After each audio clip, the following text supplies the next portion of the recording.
Dangshan ke Directorate of Health and Services jong ke jela Meghalaya kala khot application na bagi kam kontrak. Na kamenta ki shispa anyi photali ki kam doktor ke balai ha ka jela. Na kini shispa anyi photali ki dina menta ki medical doctor but shispa tali pat ki dina menta ki specialist. Kat kum ka advertisement bala penmi da katna DHS la ong baka jingsi na menta ki general doctor kalong hapreng nyu phojar ba phojar kan menta ki specialist ba kalong hapreng silak adu silak san phau shibanai. Henry na kaleng jong ka seng ke SU kala pen pau ka jing ngol lengo halo kan ke jing khot jong ka DHS na ka menta ban le ya ka walk in interview. Bar ka bakham lengo ong ka seng ke SU ka dei ba ya kan ki kam ba la shispa nyu photali la ailat ya baro kinong India bar kum juru kibri kum ka than stay lam mingi. Ka kurwo bala pha daw General Secretary jong ka seng Osamla Donald V Thaba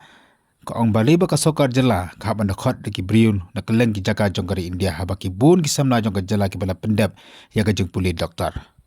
shispa nya putli ki pos malai ka de ka kabu ki samla tra jela ban yo kam yo jam ha ki jakar sumar ki ba phe jong ka jela